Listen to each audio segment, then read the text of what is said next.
Hello friends, good morning, Radhe Radhe, Hare Krishna. कैसे हैं आप लोग? आशा करती हूँ जी आप लोग सभी स्वस्थ होंगे, मस्त होंगे और मैं भी अच्छी हूँ जी। तो ये हमारा ब्लॉग सुबह से स्टार्ट हो रहा है। तो देखिए ये हमारे सुबह की पूजा पाठ हो गई है। हमारे लड्डू बाबू ने और सारे भगवान जी ने स्नान कर लिया है और इनके वस्त्राभूषण कर देंगे। तो ये लड्डू बाबू अपना श्रृंगार करवा रहे हैं। तो देखिए आज इन्होंने कितनी सुंदर सी ग्रीन कलर की ड्रेस पहनी हुई है। ये उस ड्रेस में इतने सुंदर लग रहे थे हमारे लड्डू बाबू। तो इनका श्रृंगार कर देते हैं। तो अभी क्या है, ये बैसाख का महीना चल रहा है, तो इसमें ना इनकी चंदन सेवा चल रही है। तो इनके मस्तक पर, हाथों पर और बहुत अच्छे से इनके ना चंदन की सेवा हो रही है। चंदन और इत्र की सेवा चल रही है इनकी। तो आप लोग भी देखिए, दर्शन कीजिए। तो ये कुमकुम का तिलक लगाने के बाद में ना इनके पूरे मस्तक पर हम चंदन लगा देंगे। चंदन का लेप करने से ना ठंडा ठंडा अच्छा रहता है, कहते हैं ना। बैसाख के महीने से चंदन की सेवा इनकी चालू हो जाती है। तो इस तरह से हमारे पूजा पाठ का ये क्रम पूरा हुआ है। आप लोग भी दर्शन कीजिए, आशीर्वाद लीजिए भगवान जी से। तो इनकी आरती भी हो गई है। देखिए लड्डू बाबू सुंदर लग रहे हैं ना, कितने अच्छे लग रहे हैं। तो ये हमारे पूजा हो गई थी। सुबह का खाना पीना बनाने के बाद में ना दोपहर में टाइम काफ़ी बचता है। तो ये हम ना अपने लिए और अपनी बेटियों के लिए ढेर सारे प्लाजो के कपड़े लेके आई थी। तो आप लोग भी देखिए कितने अच्छे अच्छे कलर लेके आई हूँ मैं।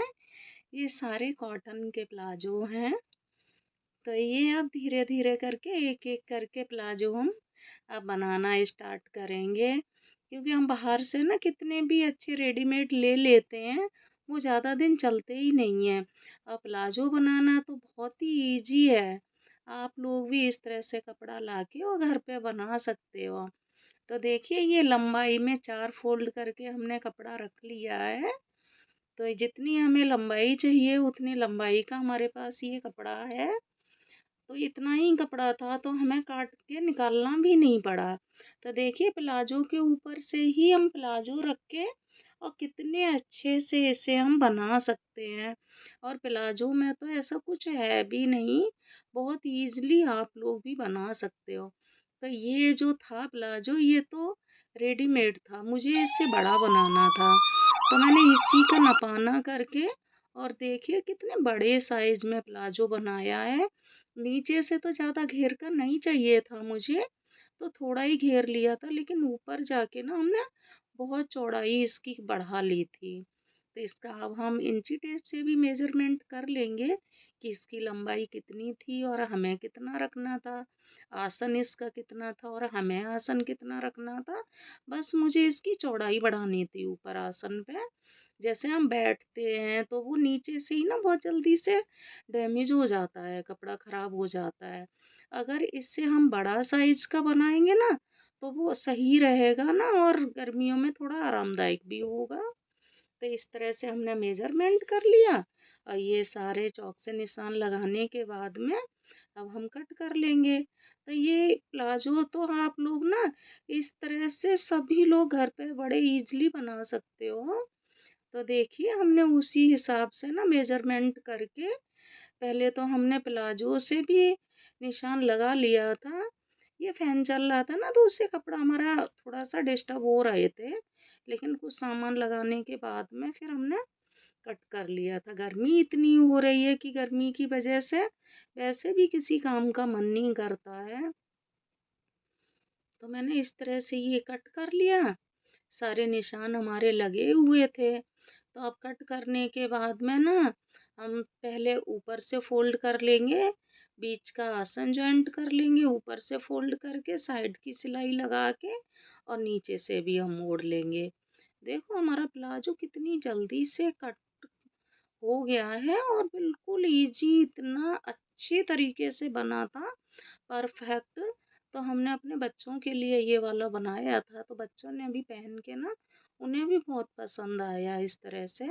और ये अब हम पॉकेट लगाएँगे ना, तो पॉकेट का भी हमने मेज़रमेंट कर लिया था, तो 16 इंच का कपड़ा लंबा लेके और हमने ये 8 या 9 इंच चौड़ाई थी कपड़े की और 16 इंच लंबा था ये पॉकेट के लिए।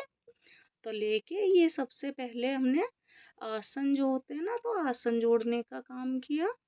दोनों साइड के पहले हम आसन जोड़ लेंगे और फिर ऊपर जहाँ पर हम इलास्टिक डालेंगे, तो वो इलास्टिक का हम मोड़ लेंगे ऊपर से।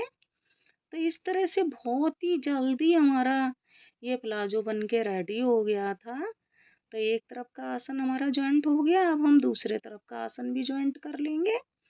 और इस तरह से आप लोग भी बनाइएगा, देखना बना के, बहुत ईज़िली आप लोग भी बना सकते हो। तो ये दोनों आसन जॉइंट हो गए थे, अब हमने ऊपर जहाँ पे इलास्टिक डालेंगे, तो वो भी फ़ोल्ड करना चालू कर दिया है। अब हम पूरा फ़ोल्ड कर लेंगे और एक जगह पे थोड़ा-सा छोड़ देंगे, जहाँ से हमें इलास्टिक डालनी है। तो ये मशीन हमारी ऑटोमेटिक है, तो इसमें टाइम भी नहीं लगता है। दोनों हाथों से संभालते जाओ और पैर से इसका पैडल दबा के चला लो, बहुत ही जल्दी काम परफेक्ट काम हो जाता है इससे। देखिए मुझे कट करने में, बनाने में 1 घंटा भी नहीं लगा था, इतनी जल्दी से प्लाज़ो बन के रेडी हो गया। और अपने हिसाब से कॉटन का अच्छा कपड़ा ले आओ और घर पे ही बना लो। तो इससे क्या है ना, पैसे की भी बचत होती है और हम अपने अकॉर्डिंग ना बहुत अच्छे से लंबा कितना रखना है, कितनी चौड़ाई रखनी है ना, उसके हिसाब से ना मेज़रमेंट से हम बना भी सकते हैं। क्या है ना, हम रेडीमेड ऑनलाइन मंगा लेते हैं ना, वो इतने बड़े नहीं आते। देखो कितनी जल्दी से हमारा बन के रेडी हो गया। अब हम नीचे के जो बॉटम में नीचे फोल्ड करना होता, वो भी हमने फोल्ड कर लिया। देखो कितनी अच्छी शेप का हमारा बन के रेडी हो गया और पॉकेट भी लग गई। और आज का दिन बहुत बिजी था, आज शाम को हमारे यहाँ एक शादी थी, तो हम लोगों को शादी में भी जाना था। तो माँ और बेटी शादी के लिए रेडी होके निकल गए। और नेक्स्ट व्लॉग में फिर मिलते हैं, तब तक लाइक कीजिए, कमेंट्स कीजिए, सब्सक्राइब